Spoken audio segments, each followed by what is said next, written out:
Hello, this is my slide video over the ancient Egyptian mummification process. You may be wondering, why exactly did the ancient Egyptians mummify their dead? Well, let's find out and explore. The purpose of Egyptian mummification and embalming was basically for the purpose of religion.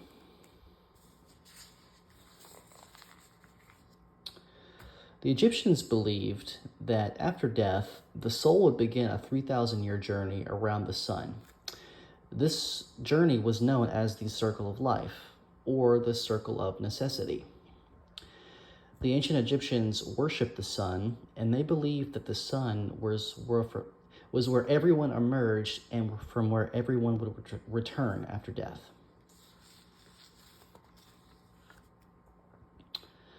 The Egyptians' beliefs were that once a person died and completed the journey around the sun, that all of the elements that made a person whole, such as the Ba, the soul, the Yaku, the shining one, the name, the shadow, the heart, and the spirit, the Ka, would all be reassembled in the dead body and restore the person.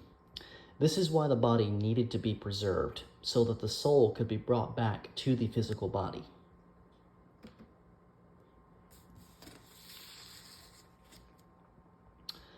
How exactly did the Egyptians mummify their dead?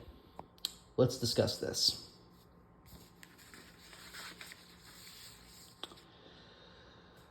The first method of preserving and mummifying the body would be through the expensive and elaborate process of removing all of the major organs in the body. These include the small and large intestines, the stomach, the lungs, the heart, the liver, the gallbladder, and then finally the brain. These organs would be removed, and then they would be preserved separately and placed into 4 canopic jars.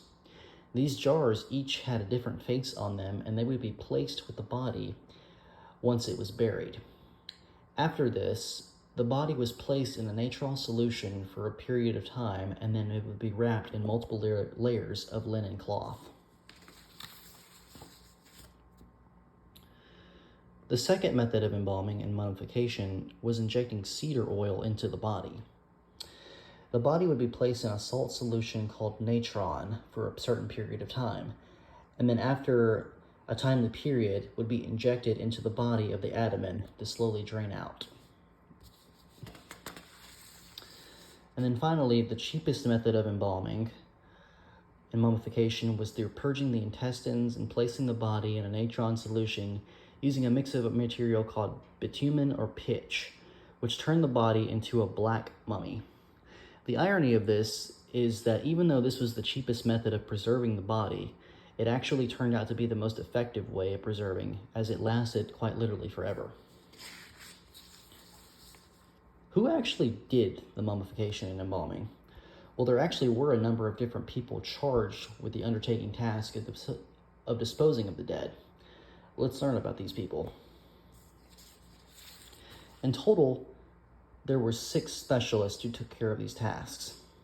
The people that were involved with the mummification process were the Kurheb, or the priest, who supervised all of the embalming. There was a dissector, or anatomist, who removed all of the organs and placed them in the jars. The apothecary was the one who mixed all of the spices and the oils in order to preserve the body. The embalmer, or the surgeon, the physician, and a scribe. And these are all of my sources from where I got my pictures. Thank you for your time.